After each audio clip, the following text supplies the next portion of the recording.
Lexi Hall back in the starting lineup, hence why I feel like the game was a lot quicker, more faster tempo, and we cannot forget to speak about Sophie Cunningham and Aaliyah Boston. Sophie Cunningham preferably, no, she's been stepping up, bro. A lot of people has been talking about Sophie Cunningham needing to find her shot again. She left it in Phoenix. People been talking little jokes, but one thing I can tell you is that Sophie Cunningham showed up today, and she put. Lexi Hall returned to her position in the starting formation, and this change appeared to contribute to increased pace and improved flow during the game.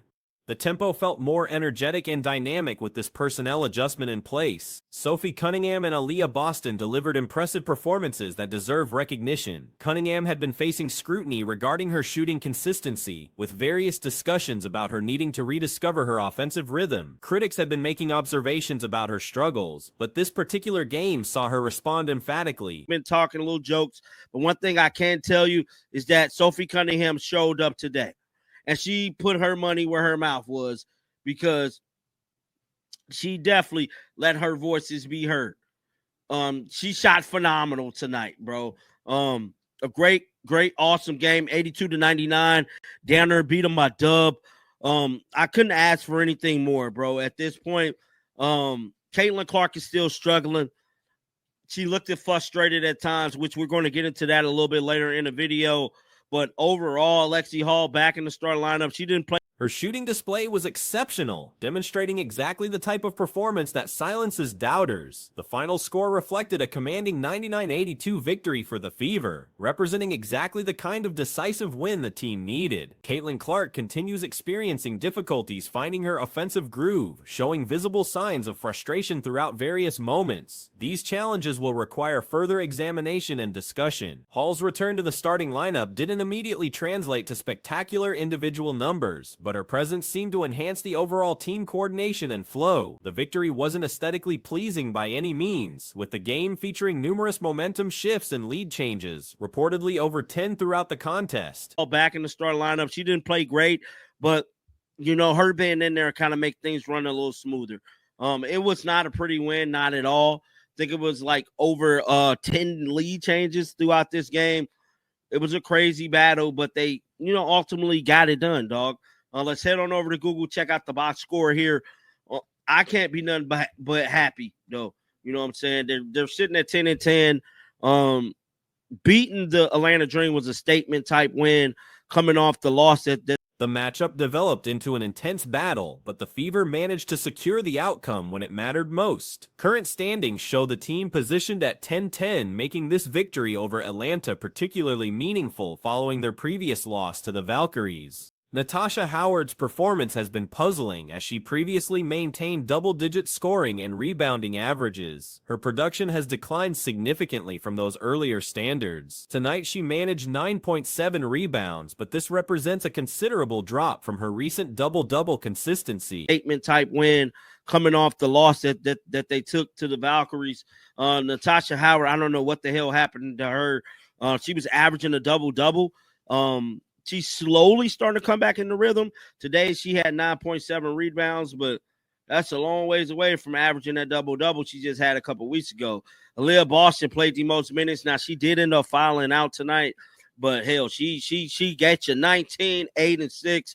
Can't be mad at that. Aaliyah Boston showed up. We know Kelsey going to do what Kelsey do, 25. Boston logged the most playing time among all participants, though she fouled out during the contest. Her contribution of 18 points and 6 rebounds made her exit acceptable given her overall impact. Kelsey Mitchell performed as expected, contributing 25 points and 3 rebounds in typical fashion. Her consistency remains one of the team's reliable elements. Cunningham emerged as the standout performer, achieving double-digit numbers in both scoring and rebounding. Her 16 points and 10 rebounds, along with 1 assist, made her the most valuable contributor. She showed tremendous physical commitment, sacrificing her body for team success and displaying excellent overall energy. Be mad at that. Aaliyah Boston showed up. We know Kelsey gonna do what Kelsey do, 25 and 3, outstanding. But Sophie Cunningham, double machine, bro.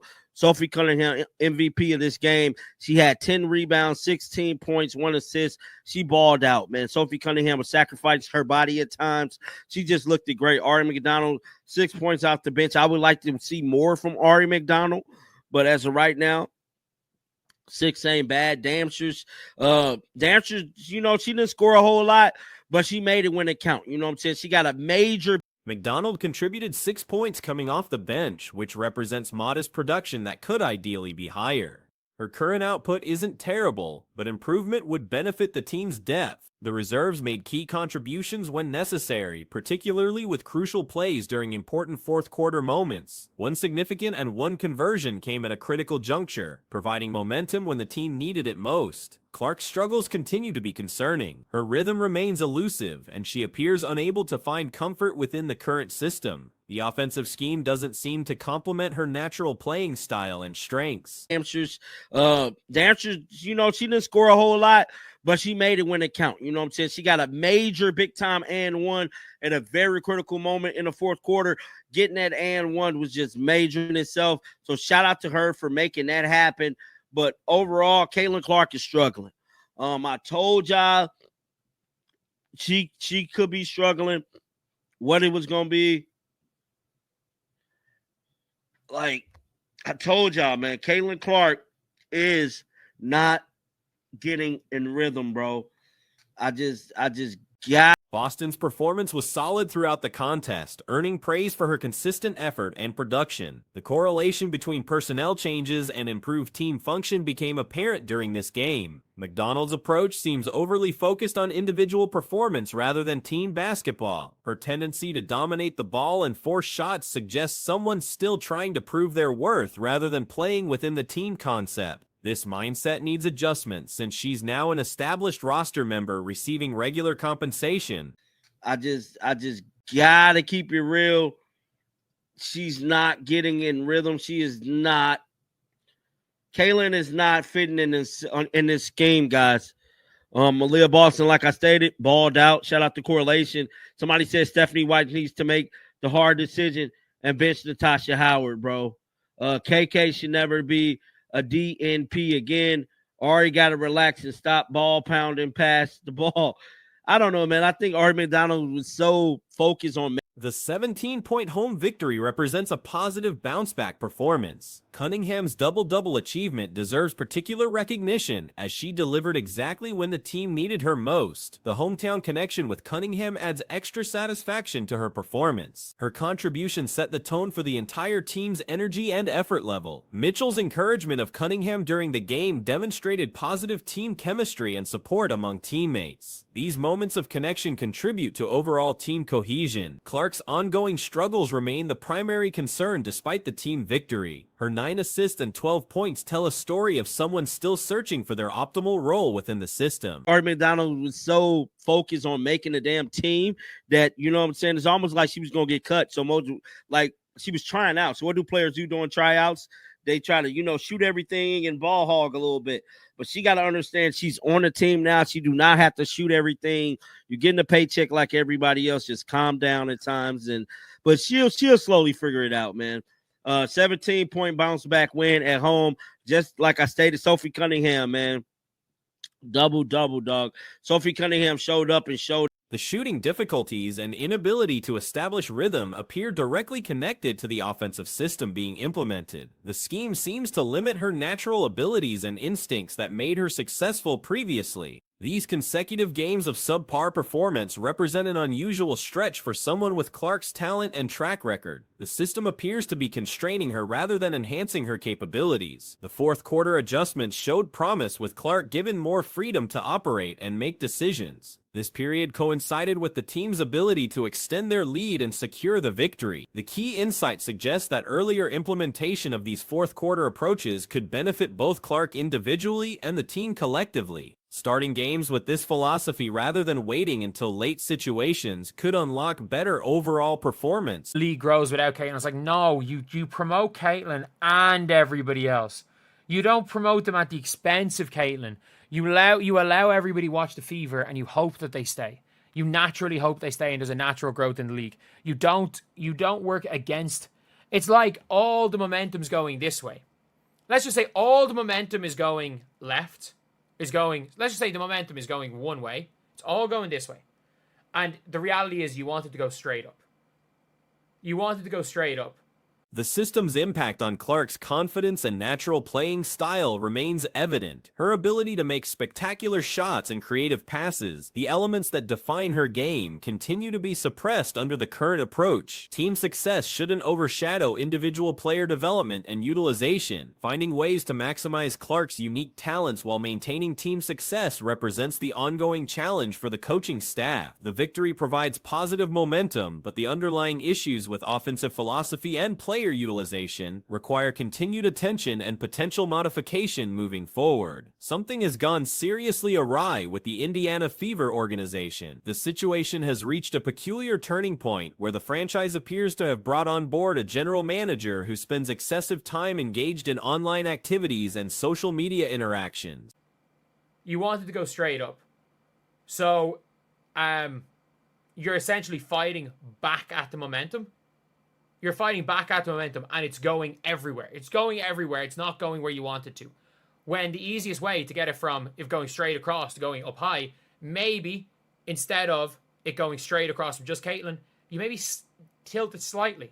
Tilt it slightly where it's like, you know what, we're promoting games, we're promoting Caitlyn, but we're going to promote everything else, and we're going to try to get people to watch other games. We're going to try and people fans of other teams, and then gradually, Recent developments show that this GM has completely removed her Twitter presence following significant criticism from supporters.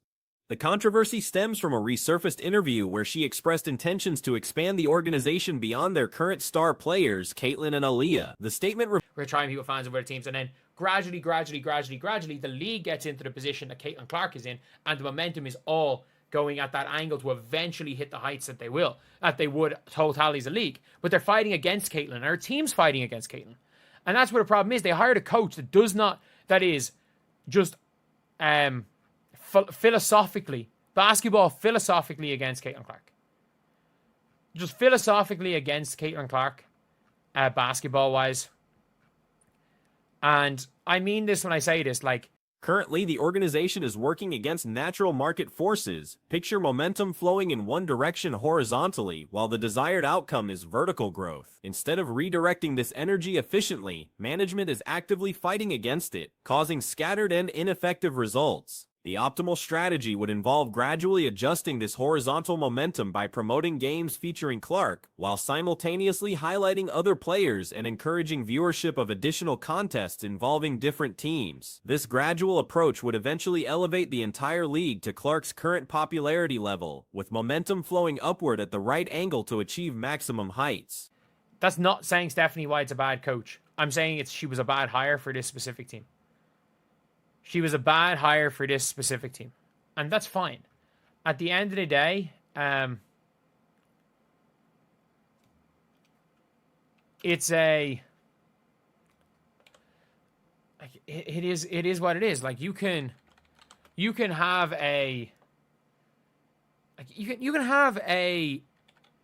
just something that doesn't fit.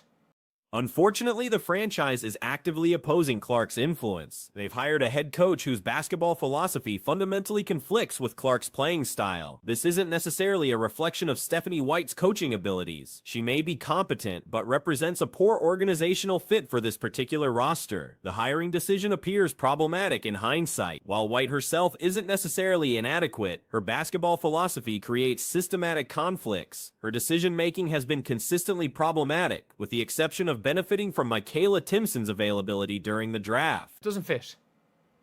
You can have something that absolutely does not fit, and that's not on. I think the Stephanie White is a hindsight bad deal. I think it was a hindsight bad hiring. I don't think it was a problem. I think the problem with her basketball decisions is she made every single wrong basketball decision except getting lucky that Michaela Timpson fell in their lap. But then they used the other first round pick, which they could have used. They didn't need a big if they took Michaela Timpson. They could have used it on what they really needed, like a true draft strategy revealed additional concerns. After selecting Timpson, the team possessed another first-round selection, but failed to address their actual needs. With a center already secured, they required a versatile ball-handling wing player. Available options included J.J. Quinley, Lucy Olsen, or Leah to King for added athleticism. Alternative choices like Annika Sultau could have been selected and developed as a project player. The third-round selection of Ivan Egypt represented another questionable decision. This pick could have been used on Sultau, who despite recent struggles in Spain, had been projected as a first-round talent the previous season. Her difficulty stemmed from playing behind Awayfam in the Spanish league, where the more experienced player overshadowed her performance. At 19 years old, Sultau represented potential development opportunity worth exploring. What they really needed, like a kind of true ball handling wing. You could have taken JJ Quinterly. You could have taken Lucy Olsen. You could have taken Leah Tu King, who would have given you some athleticism. You could have taken someone like an Annika Sultau and stashed her and hoped for the best. You had a third-round pick that used on Yvonne Ejim, which you could have used on Annika Sultau again.